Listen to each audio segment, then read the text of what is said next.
Action. আজকে তো বাজার করা হলো না, বাচ্চাগুলো এক্ষুনি খেতে চলে আসবে। কি খেতে দেবো ওদেরকে আমি? তোমার বেশ ভালো বন্ধু, খিদেও পায় না, কিছু খেতেও হয় না, কোনো চিন্তাও নেই। তো বাচ্চাগুলো তো এক্ষুনি চলে আসবে, ওদেরকে কি খেতে দিই আমি দেখি। এদিকে কিছু আছে কিনা।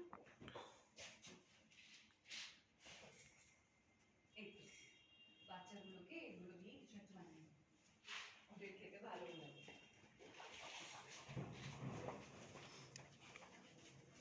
মামি, মামি, ওদের সব ঠিক আছে তো? তোমাকে কেউ সন্দেহ করেনি? না না, আমাকে কেউ সন্দেহ করেনি, কিন্তু হিমানি আমার একটা সন্দেহ হচ্ছে। কি সন্দেহ? আমি দিদির ঘরে ঢুকতে গিয়ে ঘরে হাঁড়ি পেতে শুনেছি যে ওই বাচ্চাটাকে কিডন্যাপ করা। তারপর বাড়িতে নকল পুলিশ সেজে এসে তোমাকে আমাকে কেউ সন্দেহ করেনি, কিন্তু হিমানি আমার একটা সন্দেহ হচ্ছে। কিসের সন্দেহ? আমি দিদির ঘরে ঢুকতে গিয়ে না ওর ঘরে হাঁড়ি পেতেছিলাম, তখন শুনলাম ও বলছে যে ওই বাচ্চাটাকে কিডন্যাপ করা, তারপর নকল পুলিশ সেজে তোমাকে বাড়ি থেকে তুলে নিয়ে যাওয়া। এই সব কিছু দিদির কথা মতনই হয়েছে, সব দিদির প্ল্যান। সে কি? কিন্তু ওই লোকটা যে বললো সব অবিনাশ বাবা করেছে, আর আজকে বাজারও তো অবিনাশ বাবাই আমাকে মারার চেষ্টা করেছিল। সেটা তো আমিও ভাবছি, মানে ওই লোকটা ওর কথা কেন বললো? আর তুমি যে আজ বাজারে গেছো সেটাই বা অবিনাশ জানলো কি করে? এমনটা কি হতে পারে যে গরুমা আর অবিনাশ বাবার এখনো যোগাযোগ আছে? ওরা দুজন মিলেই আমাদের ক্ষতি করার চেষ্টা করছে। হয়নি বলছি, জানি না, তবে রক্তের সম্পর্ক তো হতেও পারে। যা। আচ্ছা মামি, তুমি কেন আমাকে সাহায্য করতে রাজি হলে? তুমি কেন অবিনাশ বাবার বিরুদ্ধে গেলে? তুমি কি চাও? আমি কি চাই আমি জানি না গো। আসলে আমার এখন আর চাওয়া পাওয়া বলতে কিচ্ছু নেই।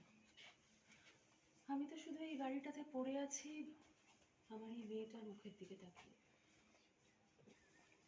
সেই ছোট্টবেলা থেকে অবিনাশ আমাকে বিরক্ত করেছে। ওই তো আমার জীবনটা নষ্ট করে দিয়েছে ইমান। ও জানো, একবার আমাকে জোর করে তুলে নিয়ে গিয়েছিল। তারপর তারপর আমার বাবা মা ভয় পেয়ে আমাকে তড়িঘড়ি একটি ছেলের সাথে বিয়ে দিয়ে অনেক দূরে পাঠিয়ে দিয়েছিল। বেশ ভালো ছিলাম জানো, বিয়ের পর ছোট্ট একটা মেয়ে হলো, সুখে ছিলাম। কিন্তু ওই অবিনাশ আমাকে সুখে থাকতে দিল না। ও ঠিক খুঁজে খুঁজে আমাকে বের করলো।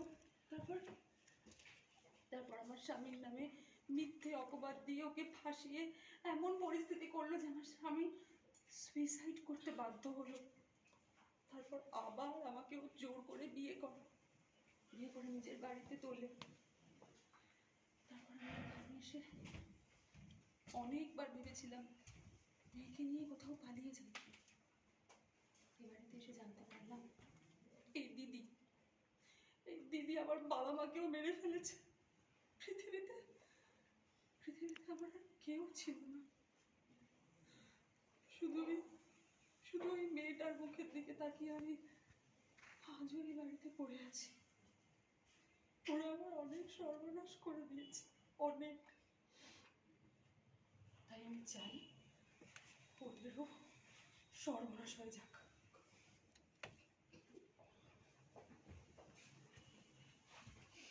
তুমি চিন্তা করো না, আমি যতদিন এই বাড়িতে আছি ততদিন রাজা ঢোকা থেকে সর। করে দিয়েছে অনেক। তাই আমিও চাই ওদের সর্বনাশ হয়ে যাক।